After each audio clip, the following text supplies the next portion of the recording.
At dawn, a deer or moose wanders silently into camp. For a moment, everyone freezes, half in fear, half in awe, watching the wild creature breathe in the misty morning air. The fire from the night before is nothing more than a soft bed of glowing coals, sending up thin trails of smoke that curl toward the pale light breaking over the horizon. I can still smell the charred wood and damp earth mingling with the cool scent of pine needles and river mist. The animal, tall, majestic, and impossibly calm, steps slowly between the tents as if it belongs there, as if we are the visitors in its world, not the other way around. No one dares to move. My friend Tom has a tin cup halfway to his lips, the coffee inside trembling with his unsteady hand. Sarah, who had been rummaging in her pack for oatmeal a second earlier, is now frozen on her knees, her eyes wide and unblinking. Even the birds, it seems, have quieted for this strange moment. The moose, or maybe it's a deer, the light plays tricks in the fog, lowers its head to sniff the air, its breath steaming like smoke in the chill. The sound of it, exhaling, deep and slow, feels louder than any words we could speak. I can feel my own heartbeat in my ears, thumping against the silence. The animal turns its massive head, ears flicking once, twice, as though deciding whether to trust us.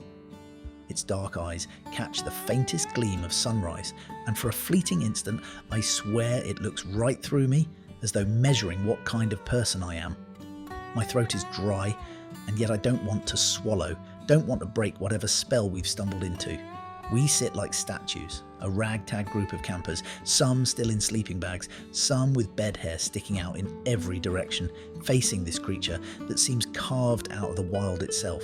There's no barrier, no fence, no distance, just the soft crunch of its hooves on pine needles and the mist curling around its legs like something out of an old story. Then, just as quietly as it came, the animal shifts its weight, gives a single shake of its head, and continues on. It walks past our camp, down toward the tree line, disappearing into the grey light, as if it had never been there at all. Only then do we breathe again, a rush of nervous laughter breaking the silence.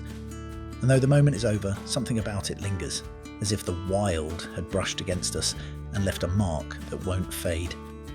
When the animal vanished into the tree line, the camp slowly came back to life, though quieter, more careful than before. Nobody wanted to be the first to break the spell entirely. Tom finally set his tin cup down and muttered, "Well, that's better than coffee," which made us all laugh, though it was a soft laugh, the kind you give in church or a library when the air itself feels sacred. Sarah shook her head and whispered that she thought her heart had stopped beating. I could tell she wasn't far off. Her hands were still trembling as she tore open the bag of oats. The morning sun lifted higher, turning the mist gold at the edges, and we busied ourselves with breakfast. The scrape of spoons against pots and the snap of kindling for a rekindled fire were the ordinary sounds of camp life, but they felt different now, like we were moving in slow motion, as if we'd been reminded that this forest was alive in ways we rarely considered. After breakfast, we decided to stretch our legs with a short walk down by the river. The water was moving quick that morning, swollen from rain the day before, foaming white where it curled around rocks. The air smelled of wet stone and cedar, sharp and clean. We skipped a few flat rocks across the surface, then settled on the bank to watch the current carry fallen leaves away. It was Tom, of course, who brought the conversation back to the moose. "You know," he said, leaning on his elbows, "back home people pay good money to see wildlife like that. We just had one step right into camp." He chuckled, then added, "Almost makes up for sleeping on rocks all night." But Sarah wasn't laughing. She kept staring at the dark wall of spruce across the river. "What if it comes back?" she asked, her voice a little lower than usual. "What if there's more than one?" I wanted to reassure her, but truth be told, her question stirred something in me too. Because the truth is, when you're deep in the woods like that, far from highways and houses, you can't shake the awareness that anything might be watching. A moose, a bear, a pair of amber eyes in the shadows. You're just one guest among many. We wandered back to camp and began the little chores that always need doing. Gathering firewood, tightening tent lines, shaking dew off sleeping bags. The mist had thinned now, but the memory of that huge creature lingered, and we found ourselves glancing into the trees more than usual. Every crack of a branch, every rustle of leaves made us pause, and though none of us said it out loud, I think we all felt the same thing. The forest had given us a gift, but it had also reminded us of something else, that the line between awe and fear is thin, and it's drawn by hoofprints in the dawn. By late morning, the sun had burned away the last of the mist, and the forest around us looked ordinary again. Too ordinary, almost, after what we'd seen. The kids from the neighbouring campsite had gone off on a hike, their cheerful voices carrying faintly across the trees, and for a little while the rhythm of camp life returned. Pots clanged as Sarah washed breakfast dishes in the creek. Tom mended a fraying rope on one of the tarps, and I sat on a fallen log, whittling a stick into a makeshift tent peg. Yet all the while, I found my ears pricking at the smallest sound, every snap of a twig, every flutter of wings. It wasn't until I went to fetch water from the river that I noticed the tracks. The mud at the bank still held the deep, rounded impressions of hooves, larger than any deer I'd seen before. They were fresh, the edges sharp, as though pressed there only an hour earlier, and they weren't just passing by either. The prints wove back and forth near the water, circling, pausing like the animal had lingered, watching maybe. I crouched low, touching the damp outline with my fingers. My stomach knotted.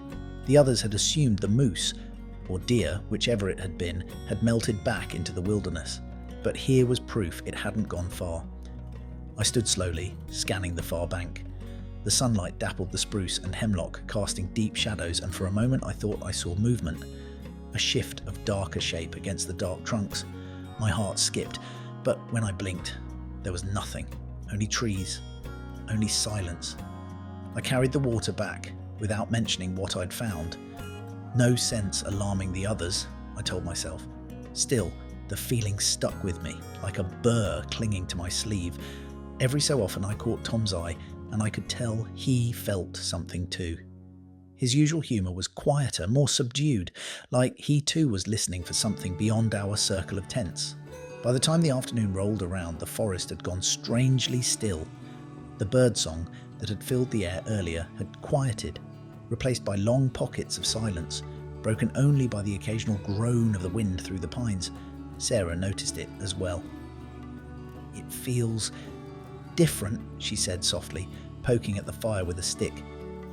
"Like we're not alone out here." I wanted to tell her she was wrong, that it was just the woods playing tricks, but the words stuck in my throat, because deep down I had the same thought. The wild visitor of the morning hadn't just passed through. It was nearby, and maybe, just maybe, it wasn't finished with us yet. As the sun dipped low and the forest turned gold, that uneasy silence seemed to grow heavier. We gathered for supper, boiling rice and beans in a dented pot, the smoke curling into the darkening sky. Usually, by that hour, camp was lively with laughter or chatter about the day's hike, but not that evening. Every one of us seemed to listen more than we spoke, as though words might draw something closer. Tom finally broke the quiet with a mutter.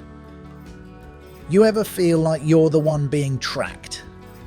He jabbed at his food, not looking up. Sarah shivered. "Don't joke," she said, though her tone made it clear she didn't think it was a joke at all.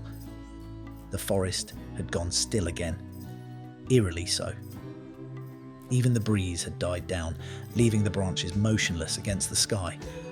I couldn't shake the image of those tracks in the mud, circling, pausing, watching. I hadn't told them about it, but now the memory pressed hard against me. After we ate, we tried to keep busy. Sarah tidied the camp, folding spare clothes and lashing them down so they wouldn't scatter in the night wind. Tom fiddled with the lantern, though we hadn't planned to use much light. Too many bugs. I gathered wood, stacking it carefully near the fire pit, but with each chore I caught myself glancing into the trees, searching for movement. It was just after dusk when the first sound came, a low crack of a branch, heavy, deliberate. Not a squirrel, not the breeze. We all froze. Sarah's hand hovered above the pot, her eyes wide. Tom put the lantern down so quickly it clinked against the ground. We turned our heads slowly, together, toward the tree line. Another sound followed, the crunch of weight on fallen leaves, slow, unhurried. Whatever it was big. My heart was beating so hard I thought the others could hear it.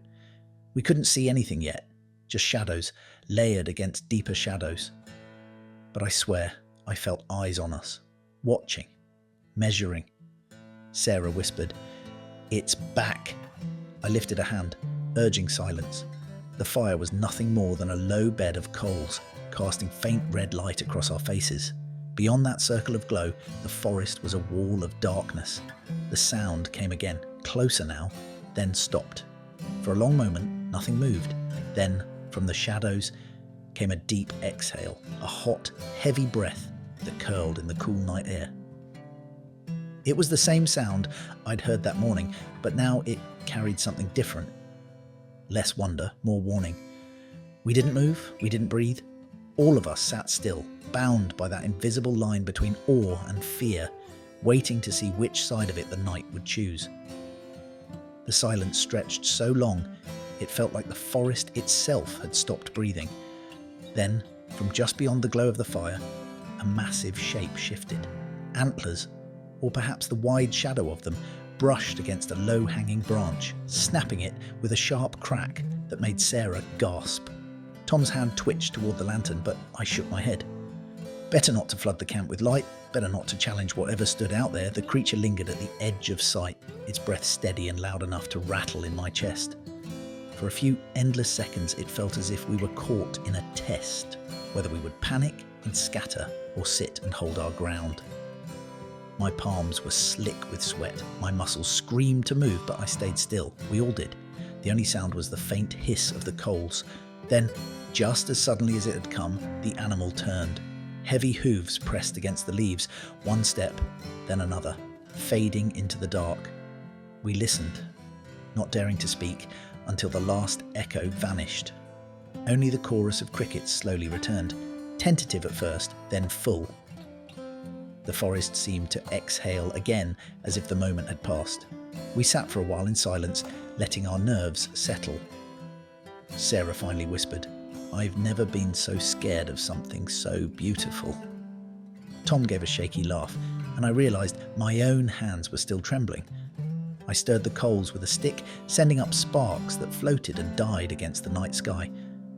"That's the wild for you," I said quietly. "It doesn't owe us comfort, it just reminds us where we are." Later, when we finally crawled into our sleeping bags, I lay awake, listening to the woods. Every rustle, every groan of a tree, every call of an owl seemed sharper than before. And yet, beneath the nerves, there was something else. Something humbling. We'd been close enough to look into the dark eye of a creature that belonged wholly to the wilderness, and for a moment, it had looked back. By morning, the tracks we found circling camp told the story plain. It had been watching us, longer than we knew, but it had chosen to move on, to leave us be.